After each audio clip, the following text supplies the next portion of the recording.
ciel, on regarde trop vers le ciel, à tel enseigne que la grâce est là, la bénédiction est là, l'abondance est là, mais on ne peut pas récolter. Vous savez, il y a des choses que vous cherchez avec Dieu, vous attendez du ciel, qui ne sont plus avec Dieu. La Bible dit que quelqu'un s'appelait Corneille, il était dans sa maison. Il craignait Dieu. Il priait constamment le Seigneur avec toute sa maison. Et un jour, pendant qu'il était en train de prier, et il a fait des aumônes au Seigneur. Et quelqu'un qui est en train de prier, ça veut dire qu'il est en train de demander quelque chose à Dieu. Et la Bible dit qu'un ange va venir.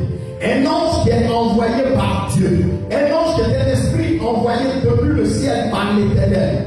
Mais chose curieuse, l'ange arrive. En temps normal, dans la logique humaine, si l'ange vient, il devait venir exaucer, accomplir ce que Corneille était en train de demander à l'Éternel. Mais l'ange arrive, envoyé par Dieu. L'ange n'exauce pas, n'accomplit pas ce que Corneille attendait. L'ange va dire, vous pouvez l'équiper au ciel de la part de Dieu.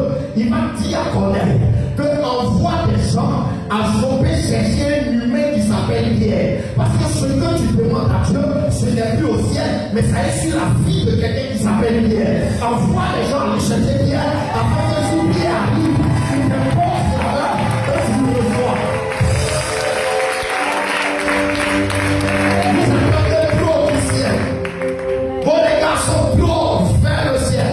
Ça fait que des dimanches sont des gens ici, ils ressortent sans rien recevoir. Vous savez, l'onction que nous transportons, la grâce sur nos vies, c'est la réponse à vos prières. C'est pour combler le vide dans vos vies, dans vos destinées. Il y envoie chercher un humain qui s'appelle Pierre. C'est vrai, tu vas te demander, mais ce n'est plus avec moi. J'ai déjà mis ça sur sa vie, sous forme de grâce, sous forme d'onction.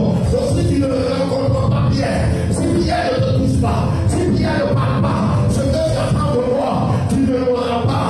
C'est vrai qu'il faut un prophète dans ta vie. C'est vrai lorsque tu es un père, il ne faut pas plaisanter.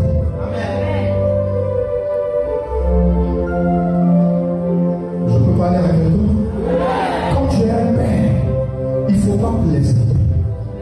Le ciel t'a déjà abonné à la réussite en te faisant enfant d'un prophète. Tu n'as plus d'effort à fournir. Ton plus grand effort, c'est de l'honorer et de lui obéir. C'est ton plus grand effort, c'est de l'honorer et de lui obéir.